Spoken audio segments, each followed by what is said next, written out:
Olá, senhores, sejam muito bem-vindos a mais um vídeo no canal Coruja do Carvalho. E o vídeo de hoje é trazido a vocês através de mais uma doação de um usuário anônimo. E eis o que ele tem a dizer. Olá, Coruja, parabéns pelo excelente conteúdo e pela inteligência afiada.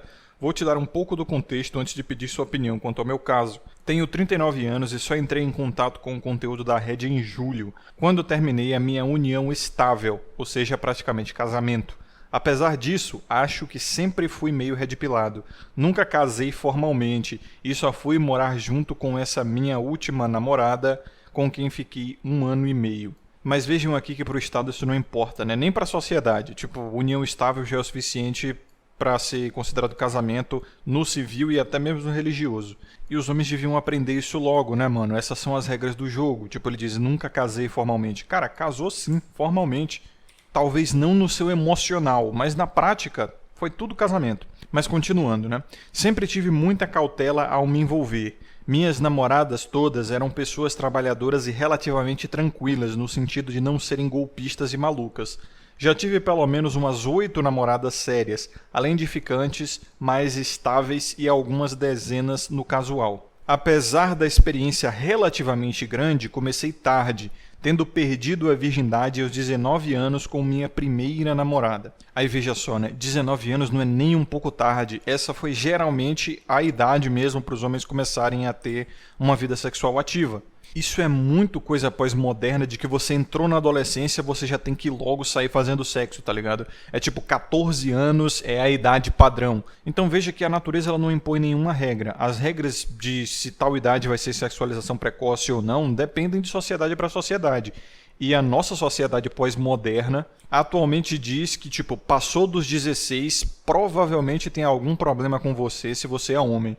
Ou no mínimo você está atrasado ou está perdendo tempo, né? Isso aí, como eu disse, não tem nenhuma regra natural a respeito disso. É simplesmente como a sociedade de hoje trata a sexualidade masculina, né? Mas continuando novamente. Acho que demorei para começar por alguns fatores. Primeiro, o fato de vir de uma família pobre e uma criação controladora por parte da mãe, além da minha personalidade introvertida e tímida, característica que me acompanha até hoje, embora eu tenha aprendido a lidar e a driblar isso. Quanto às minhas 4 primeiras namoradas antes dos meus 30 anos, embora obviamente não tenha falado isso para elas, terminei o relacionamento porque não aceitava o fato de que elas eram mais experientes sexualmente do que eu. Nessa fase dos 20 aos 30 anos, eu era o típico menino bom. Não traía nem nada do tipo, tinha até facilidade para relacionamentos por ser alto e não ser feio, e peguei algumas nos intervalos entre os relacionamentos, mas eu estava muito focado no meu desenvolvimento profissional na época. Depois dos 30, continuei priorizando a vida profissional e a busca por ganhar dinheiro, e posso dizer tranquilamente que me tornei um cara destacado socialmente. Conheci a partir de então a ideia do casual, e com as redes sociais passei a ter uma facilidade muito grande para arrumar relacionamentos casuais. Tive alguns períodos meio promíscuos, tipo ter 25 relacionamentos casuais por ano, daí uma média de 2 por mês, né, uma a cada 2 semanas, e percebo que isso passou a dificultar muito a monogamia para mim. Acabo enjoando com certa facilidade. Cheguei a trair uma namorada que descobriu e terminou o namoro. Nos últimos 3 anos percebo que tenho ficado cada vez mais preguiçoso socialmente e preguiçoso também para ir atrás de relacionamentos. Nos últimos 2 namoros, o principal motivo do término, inclusive, foi a reclamação das minhas ex-parceiras de que eu estava muito caseiro, não queria fazer mais nada e etc. Uma das que eu morei junto, por exemplo, a situação ficou insustentável porque o tesão acabou completamente, ficamos 3 meses sem fazer nada no final. Na real, acho que fico melhor solteiro, produzo mais, me cuido melhor e tenho mais tranquilidade na vida em geral. Mas aqui vai a pergunta. Às vezes bate ainda uma sensação de solidão. Meus pais já estão no final da vida com problemas de saúde e não tenho tanta proximidade com outros parentes. Os poucos amigos que tenho acabo não encontrando tanto porque são casados e com filhos. Isso ainda faz com que eu fique pensando que casar, ou ao menos ter uma relação estável, poderia ajudar a sanar essa lacuna e me trazer uma sensação de mais segurança. Vejo os meus pais mal de saúde e tenho medo de envelhecer sozinho e não ter ninguém para me ajudar. Enfim, desculpa pelo longo relato e fico no aguardo da sua análise a respeito. Muito obrigado e parabéns novamente pelo excelente trabalho. E Anônimo, eu que agradeço a doação ao canal e os elogios aí, muito obrigado. Fico feliz de estar criando um conteúdo edificante para os homens, né? Lembrando a vocês, senhores, que se quiserem promover um vídeo aqui no canal e ajudar com que o conteúdo permaneça gratuito para todos os homens, o link está aqui na descrição e no comentário fixado. Você pode também se tornar membro do canal, assinar meu servidor do Discord, comprar o meu e-book Manipulação Oculta. Enfim, várias maneiras que vocês podem apoiar o conteúdo. Muito obrigado a todos que fazem isso e aos que não fazem isso e querem apoiar o conteúdo mesmo assim. Vocês podem sempre deixar um like, se inscrever, ativar as notificações, compartilhar o vídeo e, é claro, ficar à vontade na seção dos comentários como sempre. Vamos a esse assunto então. E esse assunto ele casa muito bem com o vídeo anterior do canal, né? Esse medo dos homens de morrer sozinho é um medo completamente infundado, porque é inevitável morrer sozinho. Então, por bases estoicas, não tem por que você se preocupar ou temer que você vai morrer sozinho. Cara, você vai morrer sozinho. Essa é a realidade do homem, tá? Nascer e morrer sozinho. Tipo, é claro, se você tiver uma família que te apoia, você no máximo vai ter ali um ambiente saudável até você chegar à sua maturidade, mas convenhamos que isso não é ser homem, né? Isso é criança. Criança não é homem. E é por isso que crianças, independente do sexo, elas são cuidadas, são providas, são protegidas. É óbvio que meninas são mais tratadas assim, né? Justamente porque os meninos eles precisam de um certo treinamento para quando eles se tornarem homens. E convenhamos que, se a gente lembrar da nossa infância e observar outros meninos, a gente percebe que meio que já está no código genético do menino, né? Ser mais independente, ser até mais desobediente, correr mais riscos, etc. E sabe o que é mais engraçado? É que eu percebo que os casais, eles querem mais ter meninas por conta disso. Eles não querem mais ter meninos. Tipo, eles mesmos falam, cara, menina é mais fácil para estudar, menina é mais obediente, sabe, dá menos trabalho, e de certa forma eles estão certos. Por quê, principalmente? Porque o nosso sistema educacional, ele não contempla a mente masculina, sabe? O nosso sistema educacional é decoreba, é sentar a bunda na cadeira, é obedecer em submissão. E isso não é uma coisa masculina de se fazer. Então dá para entender porque os meninos são bem inadequados a esse sistema de educação e por isso os pais eles confundem essa inadequação do sistema educacional com uma incapacidade de meninos se adequarem. E aí eu volta e meia vejo meninos, desde crianças até adolescentes, tendo dificuldades tremendas porque eles estão sempre sendo coagidos a se comportarem feito meninas, porque o sistema educacional só contempla uma educação feminina. Mas enfim, isso é outro assunto que eu acabei tocando por, enfim, tangente, mas o fato é que, como homem, tá, depois que você se forma um homem, você perde completamente aquela comoção que a humanidade em geral, né, eu digo humanidade, eu estou falando das pessoas e a sociedade, aquele sistema abstrato que nós criamos enquanto seres humanos, né, a cultura e etc. Mas a humanidade em geral e tudo que ela constrói para de dar todo tipo de apoio gratuito quando um homem, bom, ele se torna homem, né, depois que ele para de ser criança. E se você lembrar da sua infância, você vai percebendo como isso é progressivo. Isso vai acontecendo com o passar dos anos, sabe? Até mesmo seus pais começam a te dar menos apoio, é simples assim. E eu não estou dizendo que isso é necessariamente ruim, eu não estou dizendo que isso é algum tipo de abuso ou violência contra os homens, ou que isso tem que mudar. Não, eu acho que isso é necessário. É natural e necessário. Os homens eles precisam aprender a ser independentes mesmo, pelo próprio bem deles. E é justamente aprendendo a se independer que você descobre que você sempre esteve sozinho.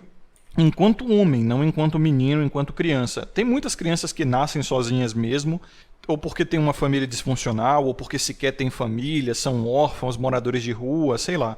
A maioria, obviamente, meninos, porque meninos são mais descartados. E essa é uma realidade, eu não vou dizer maioria porque eu não tenho esse senso, mas de uma grande quantidade de meninos, é fato.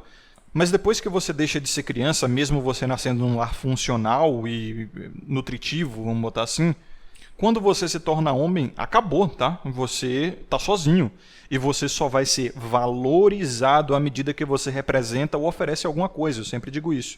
Valorizado e não amado, como disse o Chris Rock. Eu discordo completamente que o homem pode ser amado simplesmente por ser homem, né? Salvo exceções de uma amizade muito forte ou de um relacionamento muito forte também, mas a regra é que homens não são amados por serem o que são. Eles somente são valorizados à medida que oferecem ou representam algo. E aí vejam só, onde está a conexão desse vídeo com o vídeo anterior do canal, né? Que o título é Autodesenvolvimento Masculino a Conversa Fiada. Naquele vídeo eu disse que autodesenvolvimento não significa porcaria nenhuma.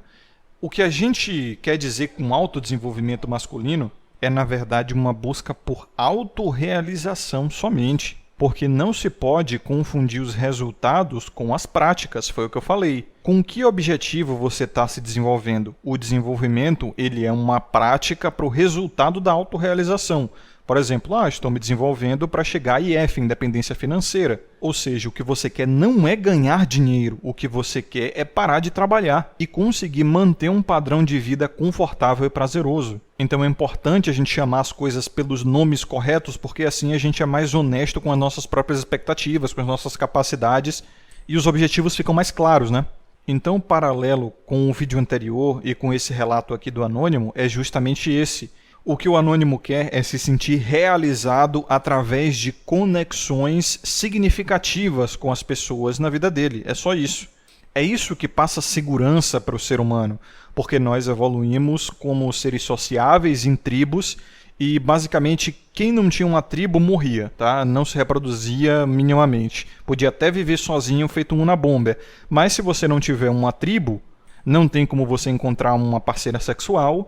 E convenhamos, se você encontrar uma parceira sexual fora de uma tribo e constituir família com ela, você já vai estar formando uma tribo, né? Então uma tribo não é só significado de segurança, de ajuda, de parceria, de pessoas que podem te defender e te prover. Uma tribo também é significado de sucesso reprodutivo. E é por isso que o homem, principalmente, associa as conexões significativas e se sentir pertencido a um grupo a relacionamento. Por quê? Porque sempre foi da natureza do homem criar a sua própria tribo, ou seja, a sua família, como provedor e protetor, entendeu?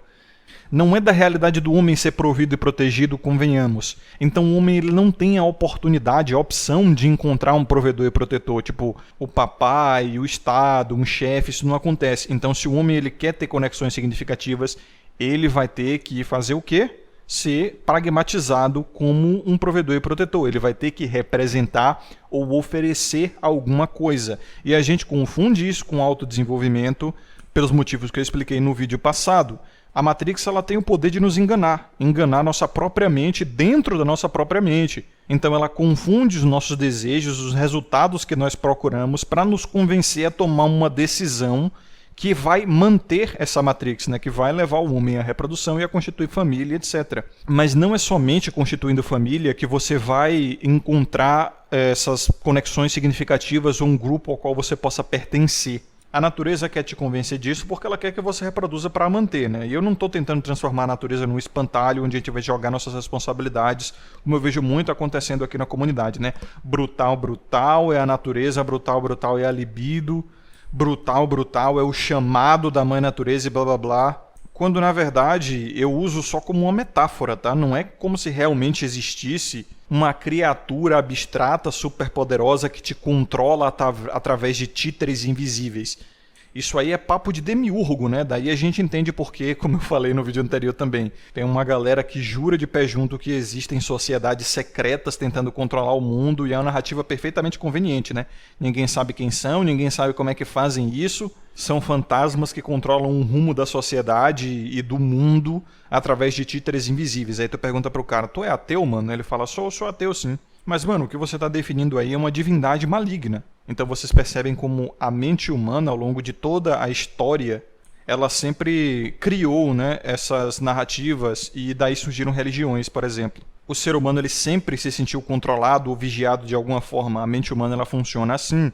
É como se fosse uma eterna briga entre a consciência e os instintos dentro da cabeça de todo ser humano, né? Principalmente dos homens, eu observo isso. Como, por exemplo, os caras ficam dizendo que pornografia é uma arma para destruir nações, que foi injetada por esses poderosos invisíveis aí, como forma de controlar e docilizar os homens. E você percebe que essa é só a narrativa do cara para tentar lidar com os instintos dele. O fato de que pornografia é uma coisa que o ser humano ele gosta de produzir, ele gosta de consumir por questões sexuais básicas, mas por motivos sociais, morais e éticos de criação do cara, ele vai criar essa narrativa de que a pornografia é obra de seres maldosos, é como se fossem demônios, entendeu?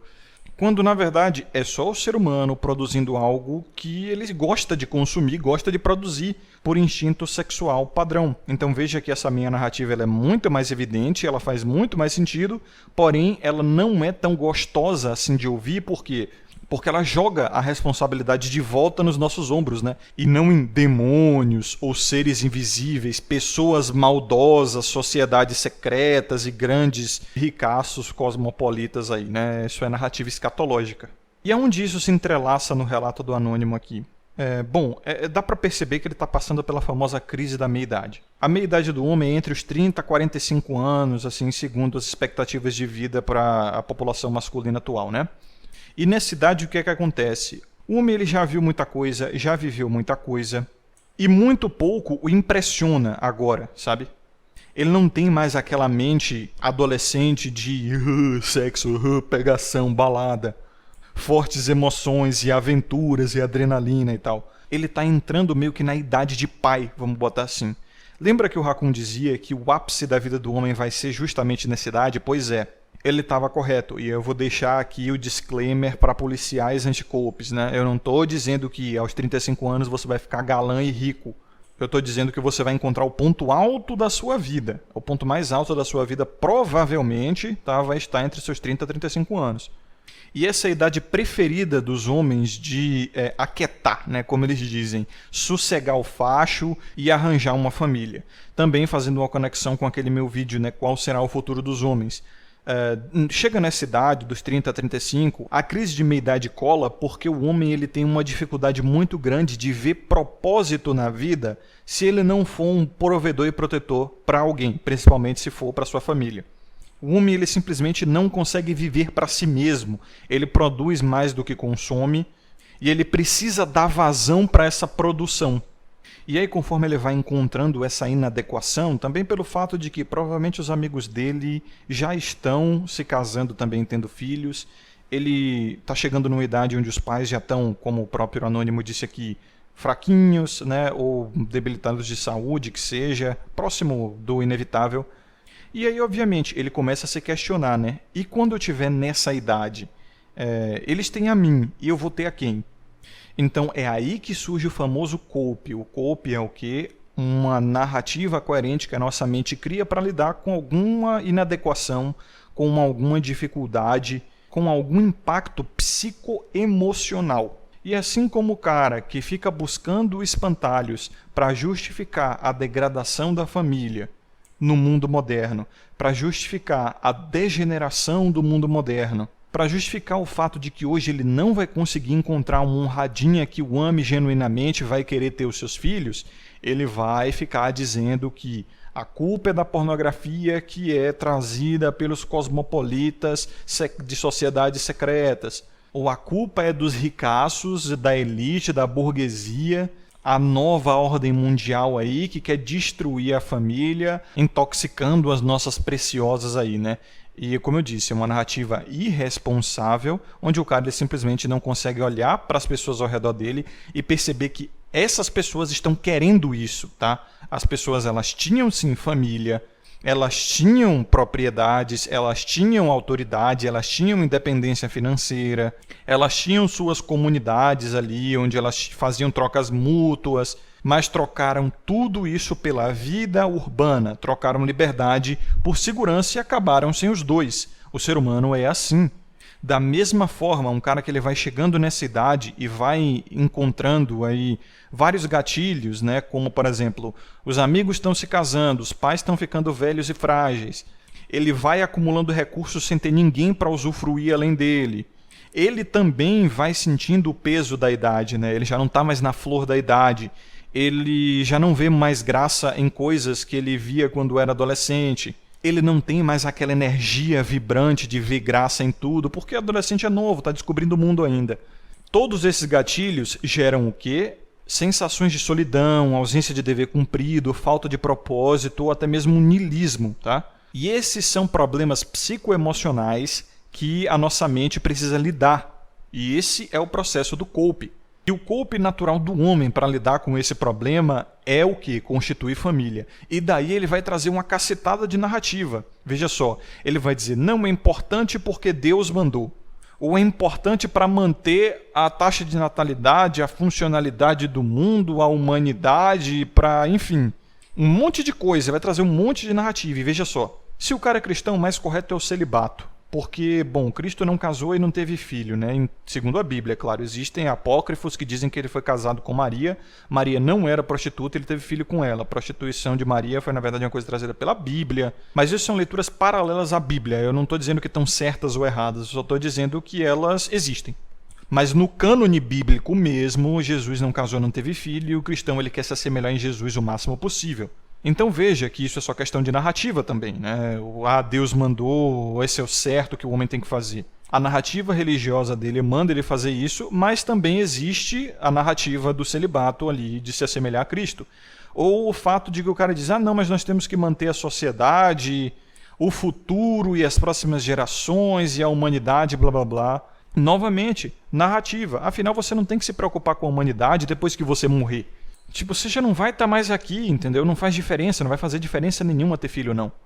Pelo menos pra você, né? Ou então o cara vai dizer, mas quem vai cuidar de mim na velhice?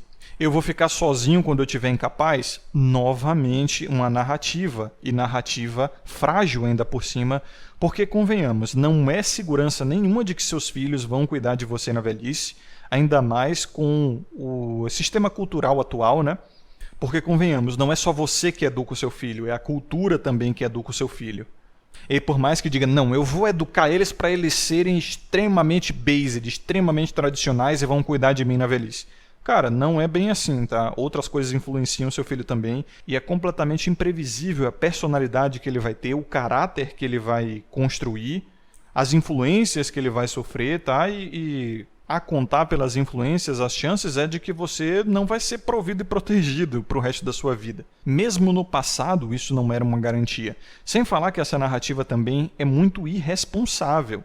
É aquela narrativa onde você vai usar seu filho como uma previdência. Você quer fazer com que o seu sustento dependa de outra pessoa, uma coisa que o homem não pode se dar o luxo de fazer, por motivos que eu citei aqui nesse vídeo, né? Então essa narrativa, na verdade, tenta isentar o autor dela de, por exemplo, cuidar da própria saúde. Porque eu garanto a vocês, uma pessoa que cuida bem da saúde, come direito, tá? E faz exercícios físicos, cara, morre fazendo as atividades de casa padrão, né? Ainda mais no mundo tecnológico de hoje, né? Pô, se você tá na meia-idade aí, ou se você é até mais jovem, pode ter certeza que quando você estiver velho, irmão, vai ter robô aí para fazer praticamente tudo até limpar tua bunda. Então, família não é um bom investimento, não é uma previdência, tá? E o que você tem que fazer é cuidar da tua saúde o máximo possível, ganhar grana para poder comprar facilidades, né, para quando você já estiver mais debilitado, e acabou. O resto é narrativa do cara tentando se reproduzir, tentando cumprir o papel natural, né? E ele só vai se ferrar nessa brincadeira. E esse tipo de coisa você começa a descobrir quando você desenvolve maturidade emocional. Você descobre que a sua realização depende somente de você e de mais ninguém. E é muito infantil e até bem uma sacanagem, né? Você depender de outras pessoas para sua realização. Como se outras pessoas tivessem responsabilidade de te realizar, tá ligado? E tendo maturidade emocional, a autorrealização ela fica muito fácil. Ela meio que vem no automático. Porque foi o que eu falei no vídeo anterior, você começa a tapar demandas emocionais por si só, não precisando de outros conteúdos. E esse processo ele é muito comumente encontrado na espiritualidade, não necessariamente na religião. A religião é um dos veículos possíveis para se encontrar a espiritualidade. Então, quando pessoas dizem, eu me sinto amado por Deus, eu me sinto completo com Deus, como teve até um comentário que recebeu bastante like no vídeo anterior, né? O autodesenvolvimento real é buscar a Deus. Quando você encontra Deus, você se sente completamente satisfeito e tal. Veja, o que ele chama de Deus para outras pessoas pode ter outro nome.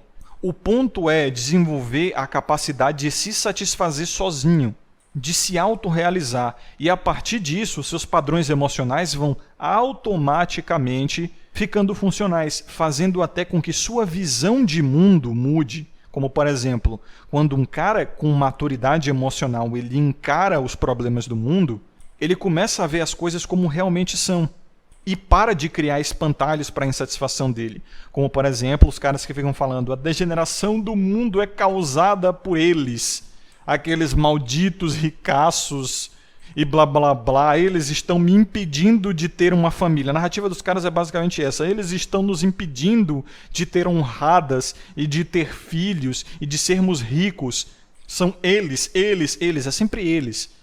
É o cara que não tem maturidade emocional de olhar para a sociedade, olhar para o ser humano, olhar para si mesmo e falar: as pessoas, elas são irresponsáveis financeiramente, elas só querem sacanagem, depravação, degeneração. São as próprias pessoas que consomem, produzem e compartilham pornografia, tá? A pornografia na internet, principalmente, ela nasceu com amadorismo. A maior parte da pornografia presente na internet é amadora, são pessoas que produzem porque querem e não ganham praticamente nada com isso, ou simplesmente nada. Não é ninguém que está introduzindo isso, não é ninguém que está forçando isso nas pessoas. E quando você tem maturidade emocional, quando você se completa, você para de buscar espantalhos para justificar suas insatisfações, para justificar o fato do mundo não ser do jeito que você quer e que você esperava que fosse diferente. Porque você não precisa mais mudar as coisas, sabe? E aí você passa a encarar as coisas do jeito que são. Você para de ter necessidades emocionais em pessoas, em instituições, em padrões e comportamentos sociais, né? Enfim. Esse vídeo aqui já basta. Talvez eu desenvolva em outros vídeos como realmente encontrar essa completude e maturidade emocional.